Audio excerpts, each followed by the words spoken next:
gedhi wong ya teko-teko. Assalamualaikum. Waalaikumsalam warahmatullahi wabarakatuh. Moga Pak. Alhamdulillah. Pripun kabare? Pun kula tenggo ketemu Pak. Alhamdulillah niki nggih. Alhamdulillah nggih sami sehat bakat sarat. Alhamdulillah nggih sami sehat sedaya. Pripun Ibu kabare? Alhamdulillah lemu-lemu waras, lemu-lemu tur waras. Alhamdulillah. Alhamdulillah. Niki nggih ngeten nggih Pak nggih, gandeng anak kula niku pun gerang, pun gerang pun ageng. Oh nggih. Niki putrane jenengan. Nggih ngajeng ngomong niku basane wangel ngoten Mawon, biasa mawon Oh nggih.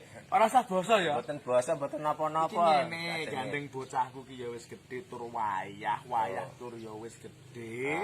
Gandeng ya aku ki tak sawang-sawang tak tekak-tekokne bocahku ki ya le ngomong kok ya duwe sirsilan kok ya karo sing juragan pari. Wah, iki nek mbok menawa cocok karo jodoh iki gur arep takok. Nek umpama besanan pripun? Nek bocahe sandang ki ambak nggih pun cocok. Sami cocoke sami pun nggih pun guna. Sampun sami wawuh. Wawuh, punan pun 3 taun niku pun wawuh, pun wanuh. Nggih. Niki mriki niku ajeng ngangetke mbok menawi mengke iki diparengke niku anak kula sing ajeng. Oh, ngaten. Lah anak kula niku sing wedok kalih ni Tuti kalih Mira niku sinten sing adi kersake? Sing ajeng di wau niku anak kula niku Sanjang niku sing di incer niku Tuti. Mergo napa Tuti niku untune metu saiki. Sing marai ra iso turu anak. Jenenge ya bocah jenenge bocah iki ya sing terkesan niku untune metu sedikit. Nah, masalah iki piye-piye wong ya tak tawani sing karo juragan sapi-sapine pakeh yo ora gelem. Nggih, tapi nika rada anu Mas. Sing duwe kompleksi kuwede lho, apa-apa ana. Wah, tokone pirang-pirang ora gelem. Niku tak omong sadurunge nggih, mengke ampun jenengan nyesel nek Tuti niku ya rada judes-judes titik ya kan karane. Nek masalah judes orane iki macan wae ra ngletak sing ngopeni ngono lho. Nek umpama bocahku iki iso ngopeni nyrekteni karo ngrateni, nek jenenge kebo nyusu budel. Lah nek anak karep sing genah wong tuwa gur arek manut anak. Oh iya nek saniki ngaten niku nek kula nggih manut anak mawon nek gesine pun cocok sir-sirane pun cocok nggih. Lah bocahe Mas Sandang iki ambak Cobi, mangtang lebih Cobi. Lah nek kula niku nek jenengan pun napa nggih pun nangleti putrane nek kalih kula kan sok isin-isin nggih. Kalih ditutik niku. Walah, nggih kula nyekarep mawon gesine jenengan nggih pun nyekseni piyambak nggih Mas. Awon tenan nggih kula nggih ngoten iki.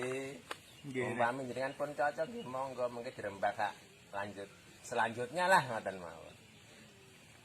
Nggih anu mari bocah niku nek bocahe nek karepe ngono nggih buru-buru iya. Oh, monggo sing penting jenengan niku sepindah nggih tanggung jawab selamanya ya.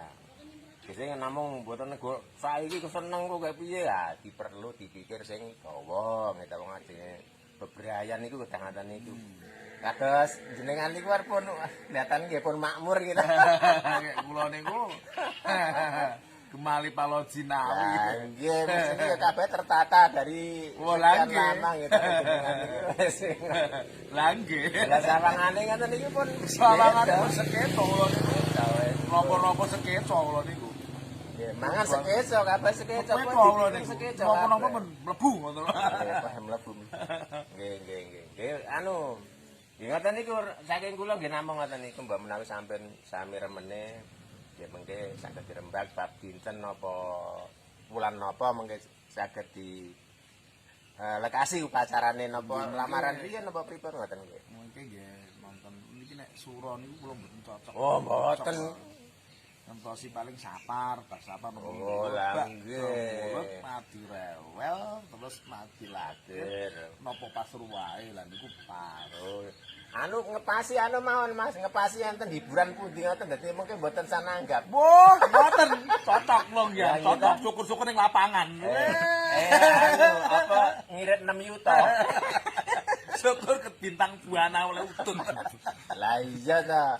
Lah mula saiki niku dibareng-barengke ngoten niku. Lah, tunjuk riyen lah wong namut mau. Lah iya kula nggih selaku tamu monggo kula jenengan kula waturi wujud ket wau mboten diunjuk. Tunjuk riyen monggo. Niki namung wujud terus niku mengki ya pripun pangah pahit ya ta. Oh, jian kopi nggih enak ya ngoten niku. Nek mboten enten acara monggo dirapi riyen terus disekecake nek enten acara nggih. Monggo nek ajeng ngayahi napa ngoten. Niki enten cemilan nggih napa niki. Bluluk bakar. Bluluk bakar. Nggih ngaten mawon nggih Mas. Mengke nek Oh, pun nggih. kinten-kinten pun saged dirembuk lebih lanjut nggih mengke di